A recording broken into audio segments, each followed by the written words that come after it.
moi, de toute façon, ce que j'ai à dire, parce que j'ai pas pu m'exprimer là-dessus, c'est que déjà, comme vient de dire Flo, c'est inadmissible qu'il y ait un coup, un arrachage de bonnet. Il n'y a aucun métier au monde où on va tolérer, et d'ailleurs dans ces supporters, la plupart travaillent, je l'espère en tout cas, et j'en suis sûr même, donc il n'y a aucun travail, que ce soit assistant d'éducation, que ce soit, j'en sais rien moi, serrurier, ou parce qu'on considère que tu n'as pas été bon, on va t'attendre pour t'arracher ton bonnet, et encore bien sûr plus pour te bousculer ou quoi que ce soit. Donc ça déjà, quand j'entends oui, mais dites pas qu'il y a eu des coups parce que vous y étiez pas, déjà, même s'il y a eu un arrachage de poney, même s'il y a eu des insultes, c'est inadmissible. Et ça, on a beaucoup de mal quand même à le comprendre, et surtout du côté de certains supporters. Mais même une insulte parce que t'as pas été bon, on peut considérer que t'as pas respecté.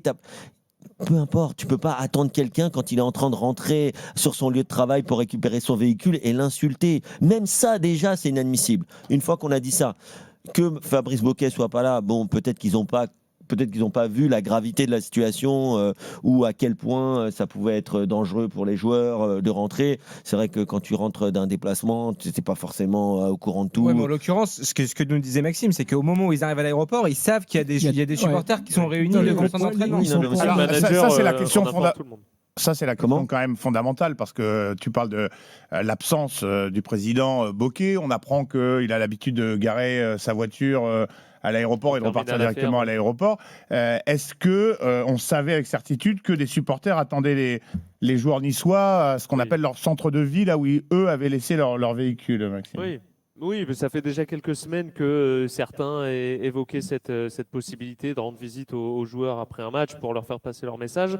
Et pour le coup, sur les différents canaux, les différentes conversations, les discussions WhatsApp, les groupes sur les réseaux sociaux, le message a été passé quasiment après le coup de sifflet final, après la rencontre, rendez-vous au centre, l'avion arrivera vers telle heure, et ainsi de suite. Et d'ailleurs, le team manager de l'OGC Nice a mis sur la conversation WhatsApp donc, du groupe professionnel qu'il y avait des supporters qui les attendraient au centre et qu'il fallait pas envenimer les choses en répondant à d'éventuelles provocations pour pas que ça s'envenime, et faire plutôt profil bas et essayer d'éviter de mettre le feu aux poudres. Donc tout le monde était informé. Tout le monde était au courant, et Oui. on peut donc considérer qu'en tout cas le club à minima, c'est vrai que là si j'étais joueur, en dehors de toute velléité pour rompre mon contrat ou autre, déjà j'en voudrais quand même effectivement au club, à la direction, de ne pas avoir pris des précautions, parce que là, tu sais, on ne sait pas comment ça tourne un truc. Il n'y avait pas de service de sécurité à ce moment-là, Maxime? Si, il y avait eu même des renforts de police, de la BAC, des agents de la sécurité du club qui étaient là. Il y a quand même des choses qui ont été faites. Un cordon. Ouais, mais certains joueurs estiment que le cordon, en fait, le cordon. Il y a quand même des supporters qui sont montés dans le bus. Oui, on est bien d'accord. Alors en fait, parce qu'au départ, les joueurs ne voulaient pas descendre. Ouais, parce que les joueurs ne voulaient pas descendre. Ils ont été pour s'exprimer et pour expliquer, voilà, va falloir descendre, ça va bien se passer, naninana. Parce que forcément, quand on est dans le bus et qu'on se dit on va descendre un par un, ça peut être compliqué. Donc il a fallu qu'il y ait 2-3 porte-paroles qui expliquent un petit peu que ça allait bien se passer et qu'ils avaient juste des messages à faire passer. Et bon, ça s'est fait avec un peu viruleusement. Mais voilà. Et au final, l'absence de Fabrice Boquet, on nous a expliqué, voilà, sa voiture, comme il en a l'habitude, était à l'aéroport, il l'a récupéré, enfin bref. Et de ce fait, il a rencontré 3 ou 4 responsables de la Populaire Sud hier au centre d'entraînement. D'ailleurs, on a eu très peu d'informations sur ce qui s'est dit, ce qui s'est fait et la teneur des discussions. Mais c'est sûr que ça s'est fait à contre-temps. On va demander son avis à Ryan, qui a fait le 32-16, qu'on est ravis d'accueillir dans l'after. Salut Ryan. Salut, ça va, vous allez bien? Salut Ryan. Ah, nous, ça va mieux, et peut-être mieux qu'un supporter niçois, qui sait. Quel est ton sentiment sur ce qui s'est passé dimanche? Est-ce que tu étais présent, toi, avec les Ultras pour manifester ton mécontentement, et quel est ton ressenti? Alors, premièrement, c'est très dur d'être supporter niçois à l'heure actuelle. Moi, je ne représente aucun groupe ultra. Au contraire, je suis juste un supporter très déçu et très triste de voir l'état actuel de mon club. Peu importe, ça soit dans les hautes sphères ou voire même le niveau de football de mon club. J'y étais, j'ai vu de A à Z tout ce qui s'est passé. J'ai validé et acquiescé de nombreux propos, dont celui de Maxime Baquier, qui était présent il n'y a pas très longtemps sur votre radio, qui a dit qu'il n'y a eu aucun coup qui a été porté. Moi, j'ai pas vu de crachat, aucun coup porté. J'y étais. Alors oui, il y a eu du chahut. Il y a eu des insultes proférées à l'encontre de certains joueurs. Mais ce qui a été prononcé sur les médias, pour moi, le lendemain, je l'ai pas forcément compris, parce que c'est pas forcément, c'est pas ça que j'ai vu, en fait, tout simplement, toute la soirée. Alors oui, il y a eu du chahut. Oui, il y a eu des insultes. Oui, ça a été chaud. Mais j'ai pas vu, moi, de joueurs se faire frapper, et j'ai pas vu, voilà, c'est ça que j'arrive pas forcément à comprendre. c'était le lendemain. Quoi. Est-ce que ça change vraiment grand-chose maintenant? Alors, excuse-moi, parce que j'ai pas pu faire la parenthèse tout à l'heure. Je vais pas me faire l'avocat du diable.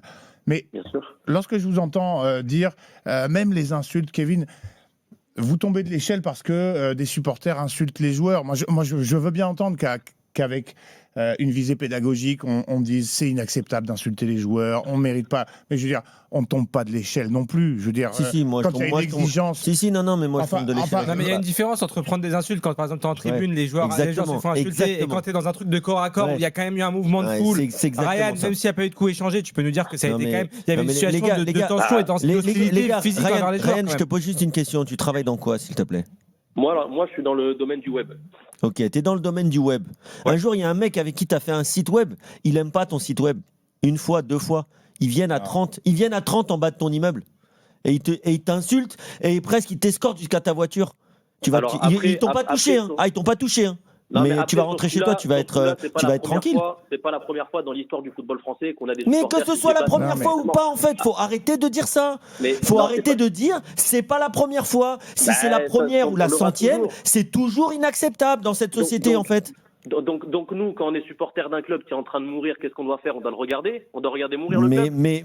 Mais il y a d'autres moyens que d'aller attendre les gars à 400 à la sortie du bus. Après, tu les attends à 400. T'as des banderoles, t'as un représentant qui va passer le message, c'est une chose.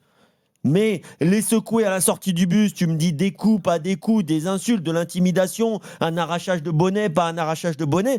Je suis désolé, tu peux me dire c'est la première, la 10e, la 100e ou la 1000e fois dans le football français ou dans le football mondial, ça reste inadmissible. Les moyens sont pas bons.